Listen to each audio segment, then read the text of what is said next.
हर हर महादेव भक्तों, श्री शिवाय नमस्तुभ्यम। तो आज 14 फरवरी को शनि प्रदोष व्रत रखा गया है। हिंदू धर्म में प्रदोष व्रत को भगवान शिव की विशेष पूजन के लिए अत्यंत शुभ माना जाता है। हर महीने के त्रयोदशी तिथि को यह व्रत आता है और जब यह तिथि शनिवार को पड़ती है तो इसे शनि प्रदोष व्रत कहा जाता है। धार्मिक मान्यताओं के अनुसार इस दिन व्रत रखने, कथा सुनने, पूजन करने से जीवन की परेशानियों में राहत मिलती है और भगवान शिव तथा शनि देव की कृपा प्राप्त होती है। इस दिन उपवास रखने के साथ साथ शनि प्रदोष व्रत की कथा सुनने या पढ़ने का खास विधान बताया गया है। धार्मिक मान्यताओं के अनुसार इस दिन श्रद्धा से कथा श्रवण करने से भगवान शिव की कृपा मिलती है और शनि देव से जुड़ी परेशानियों में राहत मिलती है। शनि प्रदोष व्रत की कथा हमें आस्था, धैर्य और विश्वास का महत्व समझाती है। यह कथा बताती है कि जीवन में आने वाली कठिनाइयाँ हमारे कर्मों का परिणाम होती हैं, लेकिन सच्ची भक्ति और अच्छे कर्मों से हालात बदले जा सकते हैं। जो लोग नियम से व्रत रखते और कथा सुनते पढ़ते हैं, उनके जीवन में सकारात्मकता आती है और मन मजबूत हो जाता है। तो चलिए हम शनि प्रदोष व्रत कथा प्रारंभ करते हैं। शनि प्रदोष व्रत कथा कुछ इस प्रकार है। प्राचीन समय में एक नगर में एक सेठ और उसकी पत्नी रहते थे। उसके पास धन दौलत सुख सुविधाएं थी, लेकिन संतान न होने के कारण वो मन से बहुत दुखी रहते थे। बहुत विचार के बाद सेठ ने अपना व्यापार नौकर को सौंप दिया और पत्नी के साथ तीर्थ यात्रा पर निकल पड़े।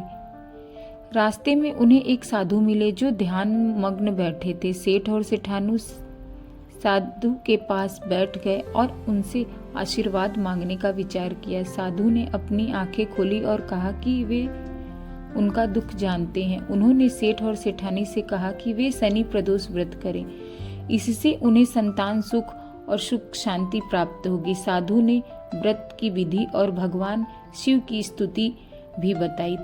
तीर्थ यात्रा से लौटकर सेठ और सेठानी ने नियम पूर्वक शनि प्रदोष व्रत किया। कुछ समय बाद ही उनके घर एक सुंदर पुत्र का जन्म हुआ और उसका जीवन खुशियों से भर गया।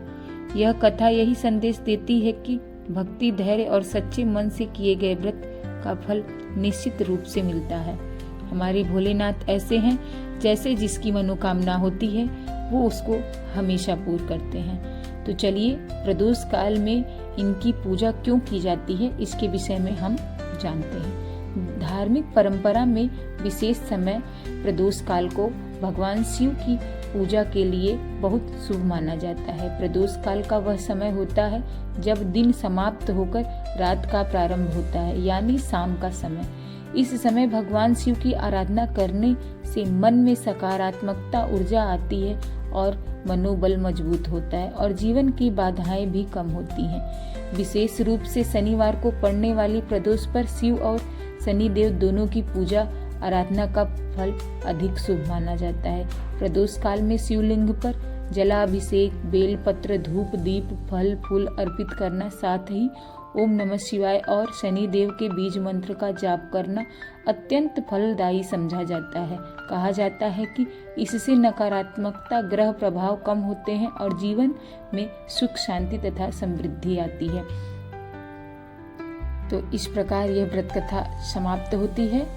धार्मिक पंचांग के अनुसार आज प्रदोष काल का शुभ समय शाम के 6:10 से 8:44 तक है। इसी अवधि में भगवान शिव और शनि देव की विधि विधान से पूजन करना शुभ माना जाता है। इसके फलस्वरूप का समय गोधूलिया अर्थात सूर्यास्त के बाद आरंभ है। समय भी फलदायक है। तो आप सबको प्रदोष व्रत की ढेर सारी शुभकामनाएं। अगर आपको हमारे द्वारा बनाई गई वीडियो पसंद आई हो तो कृपया कमेंट में हर हर महादेव जरूर लिखें। श्री शिवाय नमस्तुभ्यम। हर हर महादेव।